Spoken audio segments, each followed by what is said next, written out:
একটা কুকুর যখন জন্ম নেয় তখন সে কুকুর হিসেবেই জন্ম নেয়।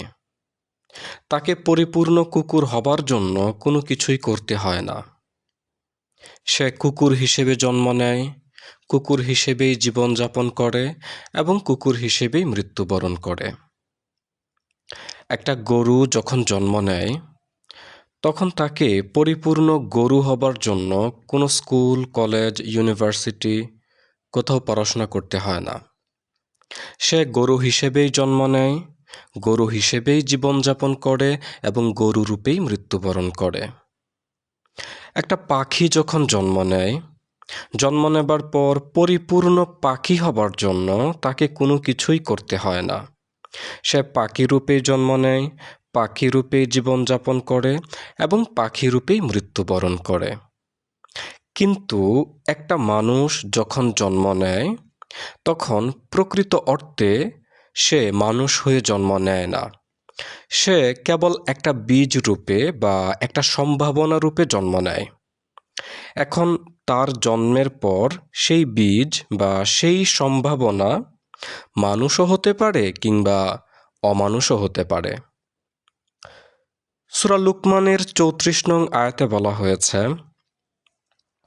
যে আল্লাহ ছাড়া কেউ জানে না মাতৃগর্ভে কি আছে। নাস্তিক ভাইরা তারা কোরআনের ভুল ধরার জন্য এই আয়াতটিকে ব্যবহার করে থাকেন। নাস্তিকদের যুক্তি হলো যে আল্লাহ বলেছেন মাতৃগর্ভে কি আছে সেটা আল্লাহ ছাড়া আর কেউ জানেন না। অথচ আধুনিক চিকিৎসা বিজ্ঞান প্রমাণ করেছে যে মাতৃগর্ভে ছেলে আছে নাকি মেয়ে আছে সেটা পরীক্ষা নিরীক্ষার মাধ্যমে সন্তান প্রসবের আগেই জেনে ফেলা সম্ভব। দেখুন, কোরআনের প্রকৃত রহস্য জানতে গেলে আপনাকে প্রজ্ঞাবান হতে হবে এবং আপনাকে সত্য পাওয়ার মন মানসিকতা রাখতে হবে। তাহলেই কেবল আপনি কোরআনের হাকিকত বা কোরআনের রহস্য বুঝতে পারবেন। আর সেজন্যই যারা সত্য মন নিয়ে সত্যকে পাওয়ার জন্য কোরআন রিসার্চ করেন তারা সত্য পেয়ে যান, আর যারা বাঁকা হৃদয়ের অধিকারী তারা বিপদগামী হয়ে যান। সূরা লুকমানের উক্ত আয়াতে আল্লাহ এটা উদ্দেশ্য করেননি যে মাতৃগর্ভে ছেলে আছে নাকি মেয়ে আছে এটা আল্লাহ ছাড়া কেউ জানেন না। মানে মাতৃগর্ভের সন্তানটির লিঙ্গ পরিচয় কি এইটা আল্লাহ ছাড়া কেউ জানেন না, আল্লাহ এইটা বোঝাতে চাননি। কারণ মাতৃগর্ভে থাকা সন্তানের লিঙ্গ পরিচয় আধুনিক যন্ত্রপাতির মাধ্যমে জেনে ফেলা সম্ভব। তাহলে আল্লাহ কি জানতেন না যে কোনো একটা সময় আসবে ভবিষ্যতে যখন চিকিৎসা বিজ্ঞান অনেক উন্নত হবে আর তারা পরীক্ষা নিরীক্ষার মাধ্যমে জেনে ফেলবে মাতৃগর্ভের সন্তানটি ছেলে নাকি মেয়ে? সুতরাং আল্লাহ তো সকল ভুলের ঊর্ধ্বে। তাহলে আল্লাহ যে বললেন যে মাতৃগর্ভে কি আছে সেটা আল্লাহ ছাড়া কেউ জানে না, এটার আসল রহস্য কি বা আসল হাকিকত কি?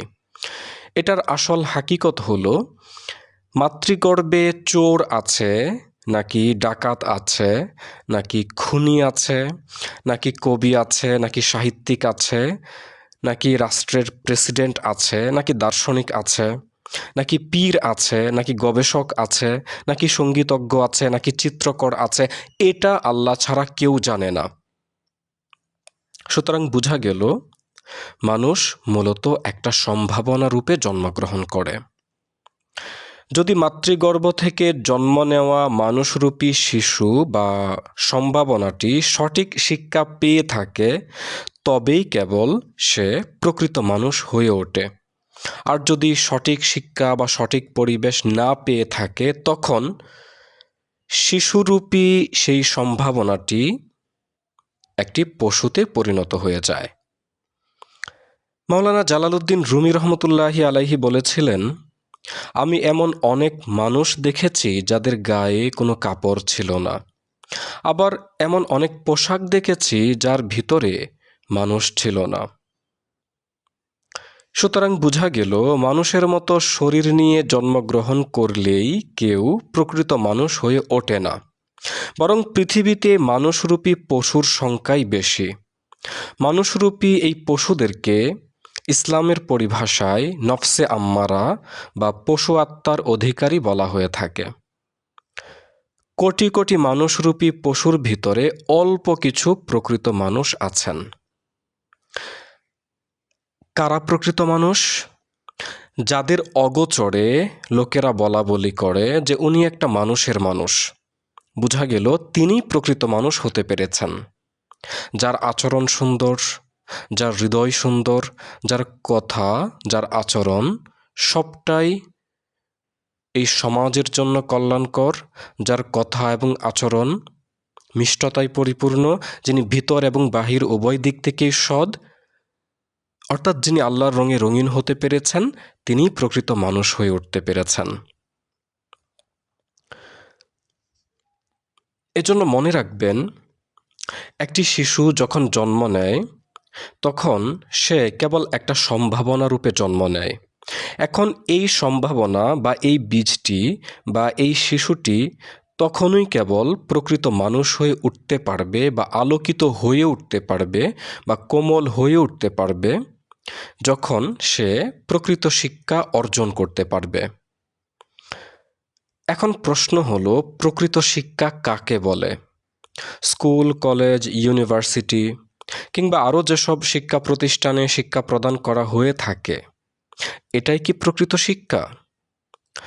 স্কুল, কলেজ, ইউনিভার্সিটি ইত্যাদিতে পড়াশোনা করে আপনি একটা ভালো চাকরি পেতে পারেন, সামাজিক মর্যাদা অর্জন করতে পারেন, এটুকুই।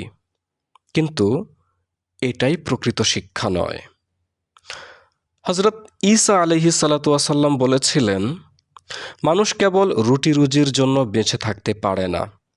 এটাই যদি মানুষের জীবনের মূল লক্ষ্য হয়ে থাকে বা মূল পারপাস হয়ে থাকে, বা এটাই যদি মানুষের একমাত্র গন্তব্য হয়ে থাকে, তাহলে একটা পশু আর একটা মানুষের মধ্যে পার্থক্য কোথায়?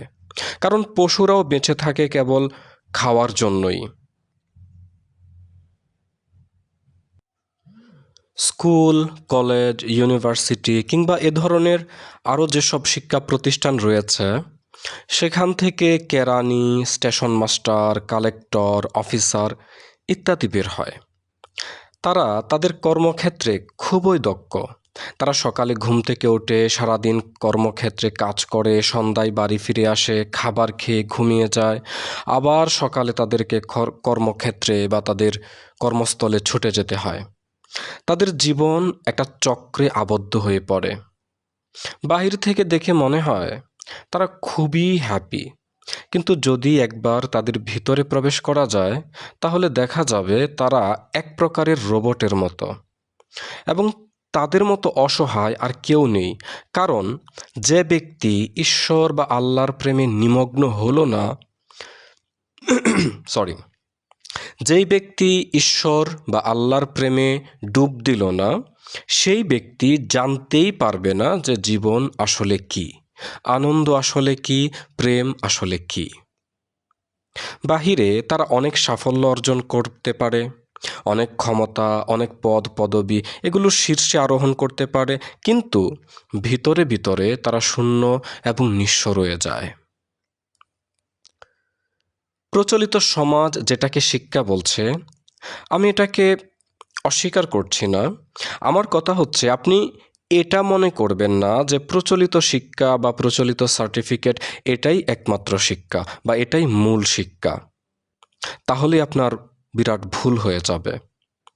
জাগতিক উপকারের জন্য প্রচলিত শিক্ষা একটা ভালো উপায় হতে পারে, কিন্তু আপনার শিক্ষা যদি এখানেই থেমে যায় বা এখানেই সমাপ্ত হয়ে যায়, তাহলে জীবনের প্রকৃত শিক্ষা থেকে আপনি বঞ্চিত রয়ে যাবেন এবং মানুষের শরীর নিয়ে জন্ম নেবেন ঠিকই, কিন্তু মৃত্যুবরণ করতে হবে পশুরূপে। প্রচলিত শিক্ষা আপনাকে হিংসুক এবং ঈর্ষান্বিত বানিয়ে তোলে। এখানে কেবল চলে প্রতিযোগিতা, এবং এটা শুরু হয় স্কুল জীবন থেকেই।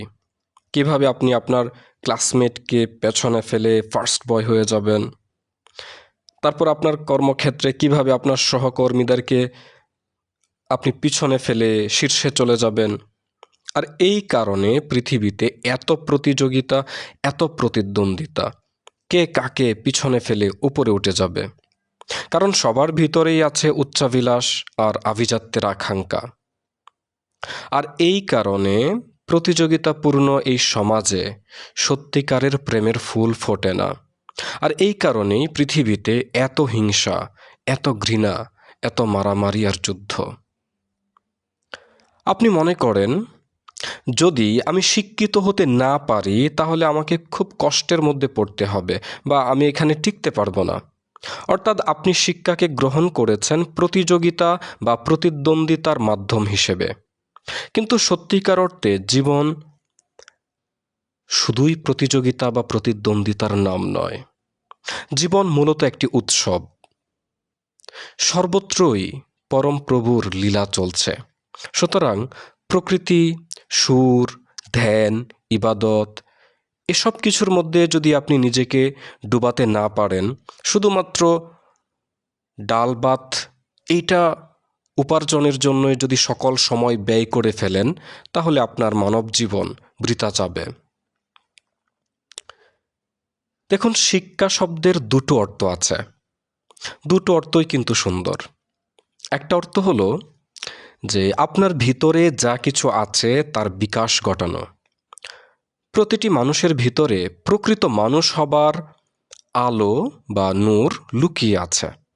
শিক্ষার মাধ্যমে যদি আপনার ভিতরের সেই আলো বা নূর বিকশিত হয়ে ওঠে আর আপনি যদি এনলাইটেন বা আলোকিত বা নূরময় হয়ে উঠতে পারেন, তখন এটাকে প্রকৃত শিক্ষা বলা যেতে পারে।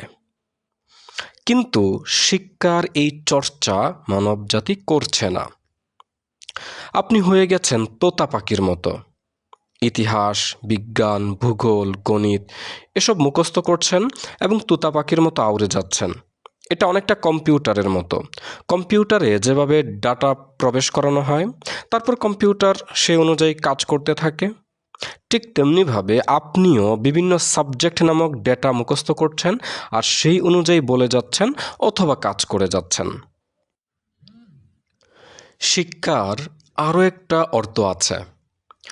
এডুকেশন শব্দটা এসেছে এডুকেয়ার শব্দ থেকে। এটার অর্থ হলো অন্ধকার থেকে আলোর দিকে গমন করা। উপনিষদে পাবেন যে এমনটা আছে যে, হে প্রভু, আমাদেরকে অসত্য থেকে সত্যের দিকে পরিচালিত করো। বাক্যটা হচ্ছে এমন, অসৎমা সদ্গামায়া। আবার আছে যে, হে প্রভু, আমাদেরকে মৃত্যু থেকে অমরতার দিকে পরিচালিত করো। এবং আরও আছে যে, হে প্রভু, আমাদেরকে অন্ধকার থেকে আলোর দিকে পরিচালিত করো। এবং কোরআনেও সেম কথা বলা আছে। আমরা প্রার্থনা করি, ইহদিনাস সিরাতাল মুস্তাকিম, অর্থাৎ হে প্রভু, আমাদেরকে অটল পথে পরিচালিত করো। দুনিয়ার কামনা বাসনাপূর্ণ মন টলমল করে, সবসময় অস্থির থাকে। যেই মন আল্লাহর রঙে রঙিন হয়ে গেছে, সেই মন দুনিয়ার কামনা বাসনা থেকে মুক্ত হয়ে গেছে। অর্থাৎ টলমল বা অস্থির ভাব থেকে মুক্ত হয়ে অটল বা স্থির হয়ে গেছে। মনের অটল ভাব বা স্থির ভাবকেই বলা হয় মুস্তাকিম প্রাপ্ত হওয়া। দুনিয়ার কামনা বাসনাপূর্ণ মন অন্ধকারময়। কামনা বাসনা থেকে মুক্ত মনটাই হচ্ছে আলোকিত। সুতরাং যে শিক্ষা মনকে দুনিয়ার কামনা বাসনা থেকে তথা অন্ধকার থেকে মুক্ত করে বা আলোকিত করে নূরময় করে দেয় বা আলোকময় করে দেয় বা এনলাইটেন করে দেয়, সেটাই হচ্ছে প্রকৃত শিক্ষা। মানব সভ্যতার প্রথম থেকে এখন পর্যন্ত কোটি কোটি মানুষের জন্ম হয়েছে এবং মৃত্যু হয়েছে। আর এই কোটি কোটি মানুষের মধ্যে খুব অল্প সংখ্যক মানুষই আলোকিত হয়ে পরিপূর্ণ মানুষ হতে পেরেছিলেন। সকল নবী, রাসূল, অলি, অবতার, সদগুরু, কামেল, পীর, মুর্শিদ তারা প্রত্যেকেই আলোকিত মানুষ ছিলেন। একবার এক ব্যক্তি গৌতম বুদ্ধকে প্রশ্ন করেছিলেন যে, আপনি কি কোনো দেবদূত নাকি গন্ধর্ব? পৌরাণিক মতে গন্ধর্ব হলো ঈশ্বরের সুরকার। তারা খুবই মাধুর্যময়, তাদের উপস্থিতি মানুষকে আনন্দে ভাসিয়ে তোলে।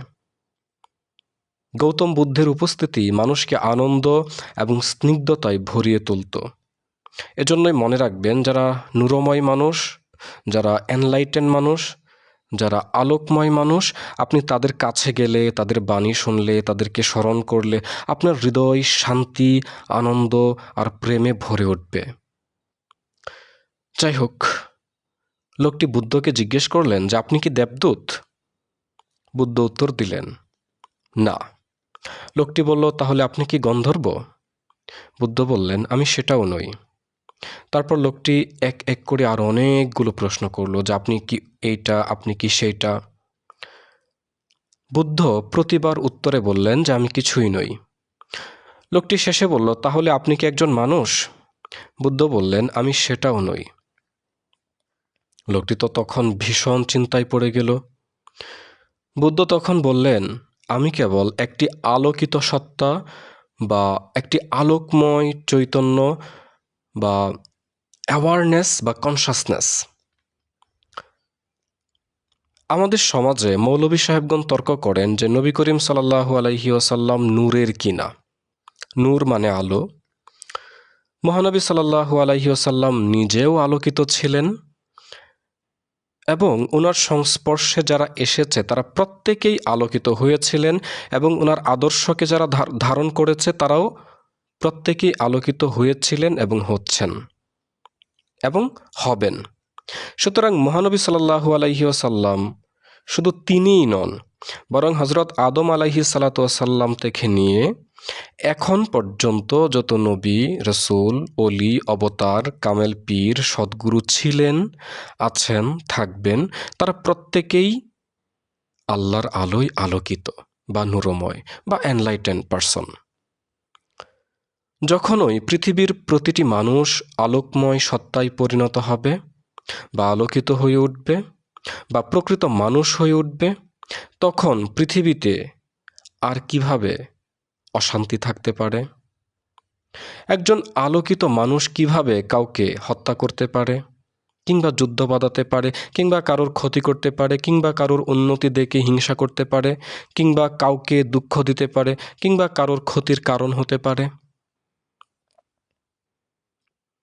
আমরা নায়ক, নায়িকা, গায়ক, গায়িকা তাদেরকে স্টার বা তারকা বলে থাকি।